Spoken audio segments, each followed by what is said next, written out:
أعوذ بالله من الشيطان الرجيم. بسم الله الرحمن الرحيم. والمطلقات يتربصن بأنفسهن ثلاثة قروء ولا يحل لهن أن يكتمن ما خلق الله في أرحامهن إن كن يؤمن بالله واليوم الآخر وبعولتهن أحق بردهن في ذلك إن أرادوا إصلاحا ولهن مثل الذي عليهن بالمعروف وللرجال عليهن درجة والله عزيز حكيم. الطلاق مرتان فإمساك بمعروف أو تسريح بإحسان ولا يحل لكم أن تأخذوا مما آتيتموهن شيئا إلا أن يخافا ألا يقيما حدود الله فإن خفتم ألا يقيما حدود الله فلا جناح عليهما فيما افتدت به تلك حدود الله فلا تعتدوها ومن يتعد حدود الله فأولئك هم الظالمون. فإن طلقها فلا تحل له من بعد حتى تنكح زوجا غيره فإن طلقها فلا جناح عليهما أن يتراجعا إن ظنا أن يقيما حدود الله وتلك حدود الله يبينها لقوم يعلمون. وإذا طلقتم النساء فبلغن أجلهن فأمسكوهن بمعروف أو سرحوهن بمعروف ولا تمسكوهن ضرارا لتعتدوا ومن يفعل ذلك فقد ظلم نفسه ولا تتخذوا آيات الله هزوا واذكروا نعمة الله عليكم وما أنزل عليكم من الكتاب والحكمة يعظكم به واتقوا الله واعلموا أن الله بكل شيء عليم. أعوذ بالله من الشيطان الرجيم.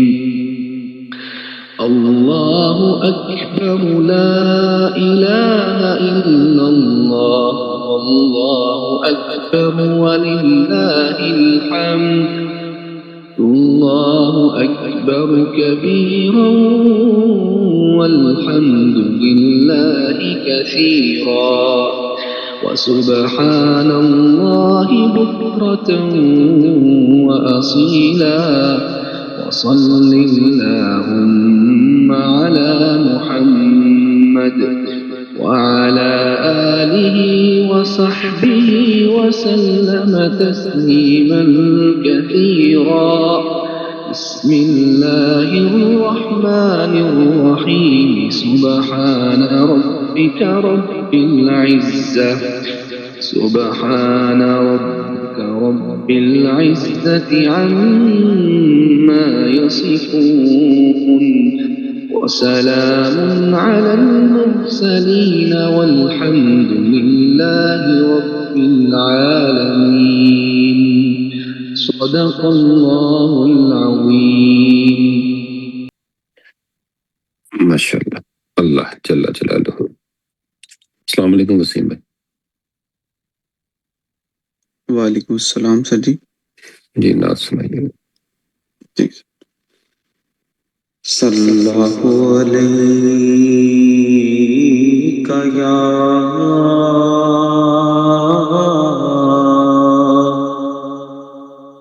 یا رسول اللہ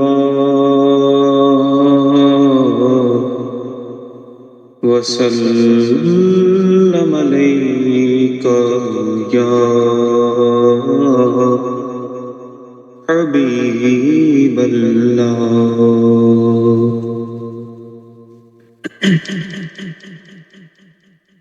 اے شہنشاہ مدینہ الصلاۃ والسلام. اے شہنشاہ مدینہ الصلاۃ والسلام. زینت عرش معلی الصلاۃ والسلام. اے شہنشاہ مدینہ الصلاۃ والسلام.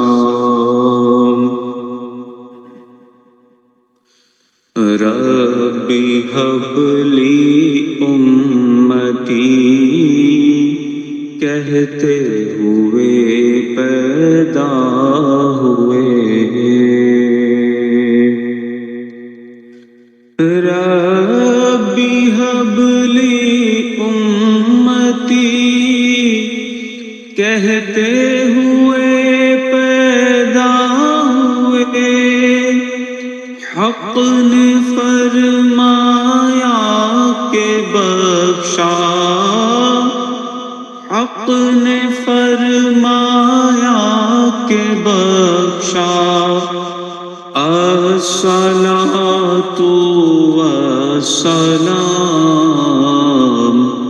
اے شہنشاہ مدینہ الصلاۃ والسلام.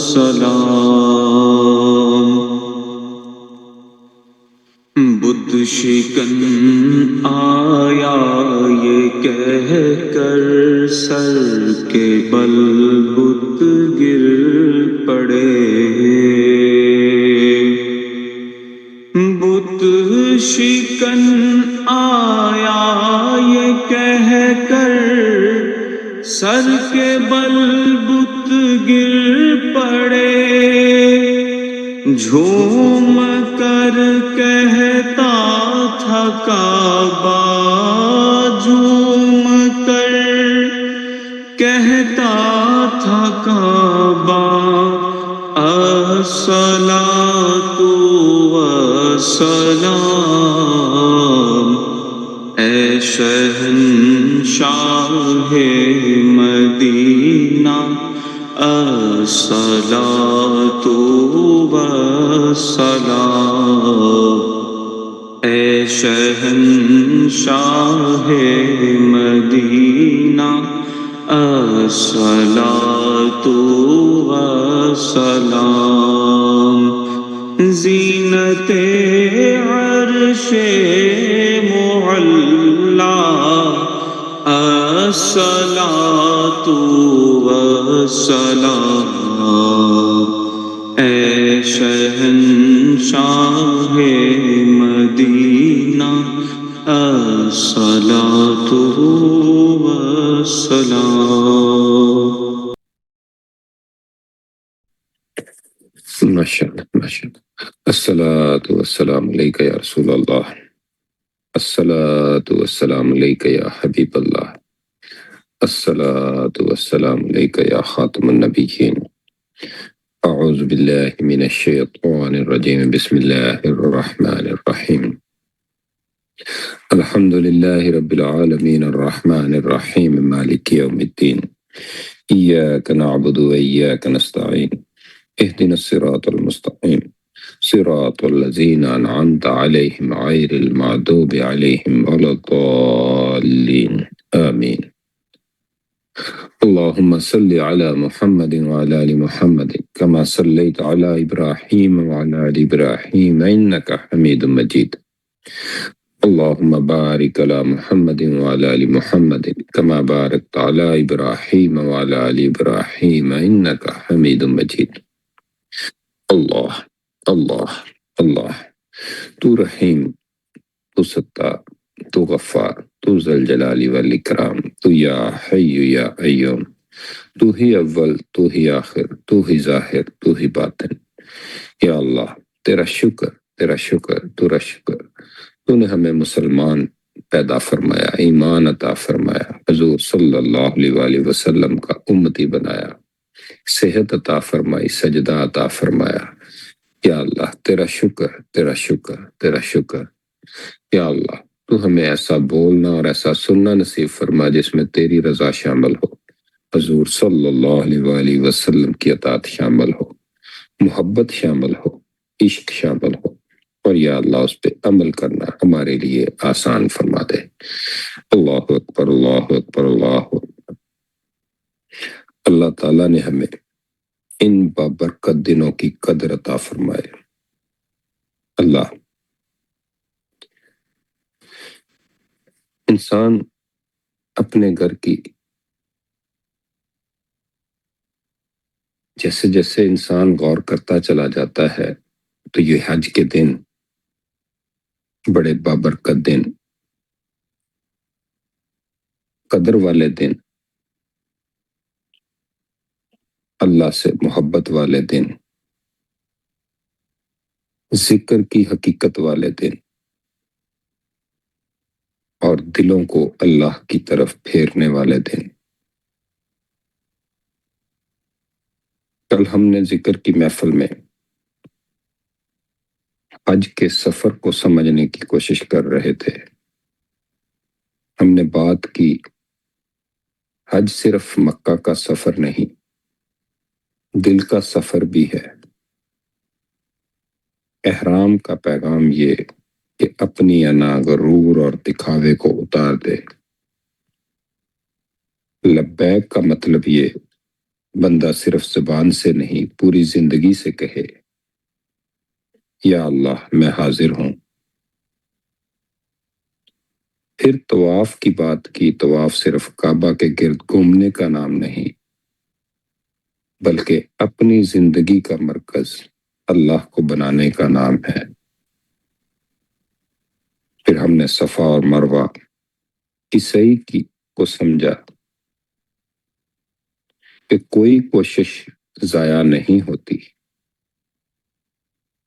جیسے اما ہاجرہ کی کوشش نے ہمیں سبق ملا کہ بندہ دعا کرتا ہے، ذکر کرتا ہے، صبر کرتا ہے، یقین کے ساتھ چلتا ہے،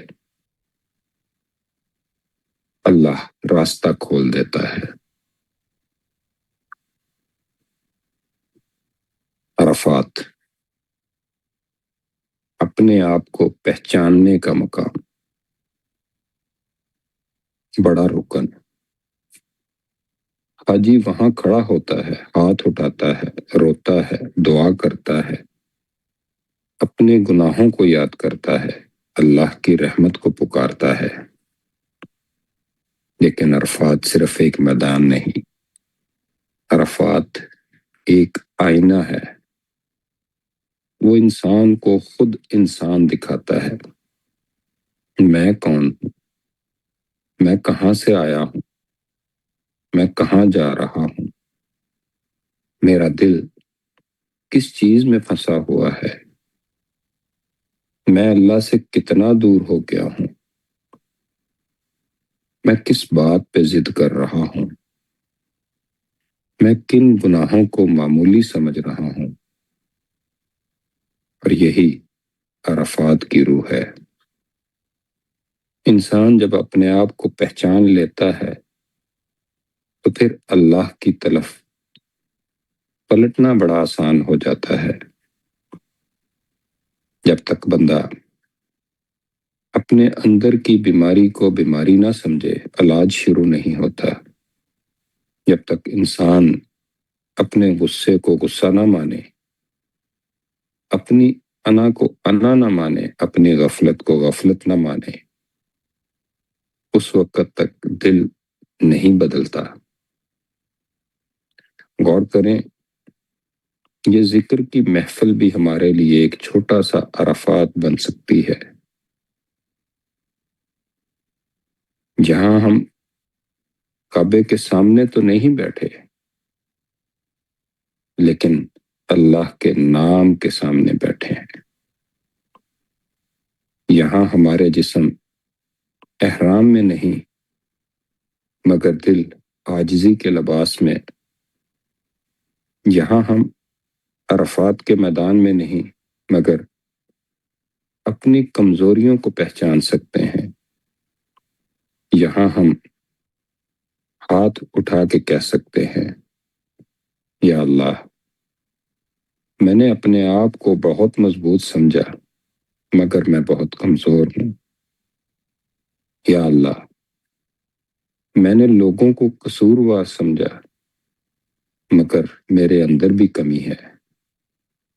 یا اللہ، میں نے دنیا کو مرکز بنا لیا، اب میں تجھے مرکز بنانا چاہتا ہوں۔ اور یہی عرفات کا باطنی سبق ہے۔ انسان پھر حج میں قربانی کی طرف جاتا ہے۔ قربانی صرف جانور ذبح کرنے کا نام نہیں، اصل قربانی تو یہ ہے کہ انسان اپنی سب سے محبوب چیز اللہ کے حکم کے سامنے رکھ دے۔ حضرت ابراہیم علیہ السلام کی سنت بھی ہمیں یہی سکھاتی ہے کہ بندگی کا مقام وہاں شروع ہوتا ہے جہاں انسان اپنی مرضی کو اللہ کی مرضی کے آگے جھکا دیتا ہے۔ ہم قربانی کرتے ہیں، مگر اپنے دل سے سوال کرنا چاہیے، کیا میں نے اپنی انا بھی قربان کی، ضد بھی قربان کی، غصہ بھی قربان کیا؟ کیا میں نے حسد، تکبر، بدگمانی، شکایات، دکھاوا، یہ سب اللہ کے لیے چھوڑنے کی کوشش کی؟ غور کریں تو زندگی میں ہر روز قربانی کا موقع ملتا ہے۔ کسی نے سخت بات کہی، ہم جواب دے سکتے تھے، مگر اللہ کے لیے خاموش ہو گئے، یہ بھی قربانی ہے۔ نفس نے گناہ کی طرف بلایا، ہم بچ گئے، یہ بھی قربانی ہے۔ دل نے کہا میں بڑا ہوں، ہم نے کہا اللہ بڑا ہے، یہ بھی قربانی ہے۔ رشتے میں ہماری انا آڑے آ گئی، ہم نے معافی مانگ لی، یہ بھی قربانی ہے۔ ہم نے کسی کو نیچا دکھا سکتے تھے، مگر ہم نے پردہ رکھ لیا، یہ بھی قربانی ہے۔ اللہ کو ہمارا گوشت نہیں پہنچتا، ہماری نیت، ہمارا تقوی اور ہماری عاجزی پہنچتی ہے۔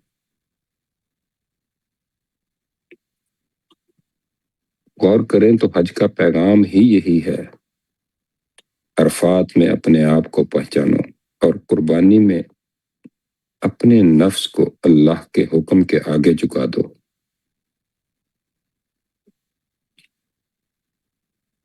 جیسے جیسے انسان غور کرتا چلا جاتا ہے، اس وقت کچھ لوگ مکہ میں ہیں، کچھ لوگ مدینہ میں ہیں، کچھ لوگ حج کی تیاری میں ہیں، لیکن ہم میں سے بہت سے لوگ اپنے گھروں میں، اپنے کاموں میں، اپنے ذمہ داریوں میں ہیں۔ لیکن اللہ کا دروازہ صرف ایک جگہ محدود نہیں، کعبہ اللہ کا گھر ہے، مگر اللہ کی رحمت ہر جگہ موجود۔ حاجی اگر عرفات میں رو رہا ہوگا تو کوئی اور انسان اپنے کمرے میں رو رہا ہوگا۔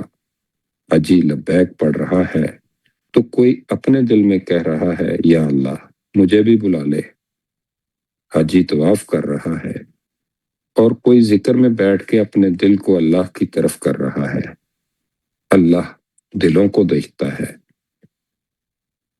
جو حج پر ہیں ان کے لیے بھی ادب، صبر، عاجزی، اخلاص اور خدمت ضروری ہے، اور جو حج پہ نہیں ہیں ان کے لیے دعا، ذکر، توبہ، صدقہ، روزہ، والدین کی خدمت اور درود شریف کا راستہ کھلا رہے گا۔ اسی لیے جو حج پہ جا نہیں سکے وہ یہ نہ کہیں کہ ہم محروم رہ گئے، بلکہ یہ کہیں یا اللہ جن کو تو نے اپنے گھر میں بلایا ہے ان کو قبول فرما، اور ہمیں اپنے ذکر، اپنی محبت، اپنی عطا اور اپنی رضا کے راستے پہ قبول فرما۔ اور جیسے جیسے یہ باتیں انسان کو سمجھ آتی چلی جاتی ہیں تو پھر وہ ہر وقت حج کے ذریعے جو انسان کو اللہ کا قرب ملنا ہوتا ہے، جو اللہ کی یاد آنی ہوتی ہے، جو بھولی ہوئی باتیں یاد آنی ہوتی ہیں، جو وہ راستہ پتہ چلنا ہوتا ہے کہ قیامت کے دن بھی ہم اللہ ہی کی طرف لوٹنے والے ہیں اور یہ لوٹنے کا سفر ہی سمجھ آنا ہوتا ہے، تو جس کو یہ باتیں یاد رہتی ہیں، جن کے پاس ہر وقت اللہ کی یاد رہتی ہے، تو پھر ان پہ ہر وقت اللہ کی رحمت اور کرم ہوتا چلا جاتا ہے۔ اللہ تعالی ہمیں صحیح دین کی سمجھ عطا فرمائے۔ اللہ اکبر، اللہ اکبر، اللہ اکبر۔ جی السلام علیکم آدم بھائی۔ وعلیکم السلام ورحمۃ اللہ۔ جی کچھ بتائیں اور دعا کرائیے۔ جی بسم اللہ الرحمن الرحیم، الصلاۃ والسلام علیک یا رسول اللہ وعلی آلک واصحابک یا حبیب اللہ، الصلاۃ والسلام علیک یا رسول اللہ وعلی آلک واصحابک یا خاتم النبیین۔ اللہ اکبر، اللہ اکبر، لا الہ الا اللہ، واللہ اکبر، اللہ اکبر وللہ الحمد، سبحان اللہ والحمد للہ ولا الہ الا اللہ واللہ اکبر، ولا حول ولا قوة الا باللہ۔ ماشاء اللہ، سبحان اللہ، بہت پیاری بات ہے آپ نے ارشاد فرمائی۔ اسلامی مہینوں میں یہ ماہ مبارک ذوالحجۃ الحرام یہ آخری مہینہ ہے، اور اس مہینے میں قربانی کا ذکر ہے، اور محرم الحرام شریف یہ اسلامی مہینوں میں اسلامی پہلا مہینہ ہے، اس میں بھی قربانی کا ذکر ہے۔ اس کی ایک بنیادی وجہ یہ بھی بتائی گئی ہے کہ ہمیں اس بات کا ادراک رہے اور ہمیں یہ یاد رہے کہ قربانی یہ اسلام کو مطلوب ہے، اور قربانی یہ ہم سب کی ضرورت ہے۔ اب اس ماہ مبارک میں ایک تو جانور ذبح کر کے قربانی کی جاتی ہے، اور ایک حج بیت اللہ کے لیے سفر کر کے قربانی دی جاتی ہے۔ اب آج کے دور میں چونکہ سفر بڑا آسان ہو گیا، کچھ گھنٹوں میں اور بندہ ایک جگہ سے دوسری جگہ پہنچ جاتا ہے، مگر اصل میں اس دور کو ہم اگر یاد کریں جس دور میں لوگ پیدل حج پر جایا کرتے تھے، 6 مہینے سال سفر کیا کرتے تھے، راستے کی تکالیف، رات اور دن میں جنگلوں میں قیام، اور پھر سردی، گرمی، دھوپ، بارش، اور پھر ساتھ ہی ساتھ اتنے لمبے ٹائم کی قربانی، 6 مہینے کا سفر ہو، کسی کا 3 مہینے کا، کسی کا 5 مہینے کا، بلکہ کسی کا اس سے بھی زیادہ سفر۔ اس وقت پھر ساتھ میں زیادہ راہ، یعنی مال، سامان، اس کی قربانی، پھر دوست، احباب، بھائیوں، بہنوں، رشتہ داروں سے بچھڑنے کی قربانی. تو ایک بہت بڑا لمبا تصور ہوتا تھا، اور واقعی وہ کئی ساری چیزوں کی قربانیاں دے کر کے وہ حج کے لیے جایا کرتے تھے، اور پھر وہاں جا کر جانور کی قربانی بھی. اللہ پاک کا کتنا بڑا احسان اور اس کریم کا کتنا بڑا کرم ہے ہم پر کہ ہمارے لیے اللہ پاک نے اس سفر کو اور آسان کر دیا. اور پھر یہی نہیں بلکہ اس دور میں تو وہاں جا کر کے پھر جب رہائش، خود خیمے لگانا، خود سارے انتظامات کرنا، کھانا بھی خود پکانا، اور نہ جانے کس کس طرح وہ قربانی دیا کرتے تھے. اور اسی طرح پھر محرم الحرام شریف میں جو قربانی اہل بیت اطہار نے دی، اس کی مثال بھی نہیں ملتی کہ دین اسلام کو ضرورت پیش آئی، اللہ کی راہ میں نکلنے کی ضرورت پیش آئی، باطل کے سامنے سر نہ جھکانے کی ضرورت پیش آئی. قرآن و سنت اور مصطفیٰ کریم علیہ الصلوۃ والسلام کی طرف سے عطا کردہ اسلامی نظام کو آگے پہنچانے کی بات آئی، ظلم کے خلاف کھڑے ہونے کی بات آئی. تو اہل بیت اطہار رضوان اللہ علیہم اجمعین نے کس طرح کی شاندار قربانی دی کہ رہتی دنیا تک اس قربانی کو یاد کیا جاتا ہے، کیا جاتا رہے گا. اللہ پاک ہمیں اس فلسفے کو سمجھنے کی توفیق عطا فرمائے. الحمد للہ رب العالمین والصلاة والسلام علی سید الانبیاء والمرسلین وعلى آله وأصحابه أجمعين. اللهم صل على سيدنا مولانا محمد وعلى آل محمد كما تحب وترضى له. جزى الله عنا محمدا ما هو أهله. صلى الله على محمد صلى الله عليه وآله وسلم. اللهم رب اجعلني مقيم الصلاة ومن ذريتي ربنا وتقبل دعاء. ربنا اغفر لي ولوالدي ولمن توالد ولجميع المؤمنين والمؤمنات والمسلمين والمسلمات الأحياء منهم والأموات إنك مجيب الدعوات. اللهم ربنا اغفر وارحم وأنت خير الراحمين. اللهم ربنا اغفر وارحمهما كما ربياني صغيرا. وصلى الله على محمد وعلى آله وأصحابه أجمعين برحمتك يا أرحم الراحمين. لا إله إلا الله محمد رسول الله صلى الله عليه وآله وسلم.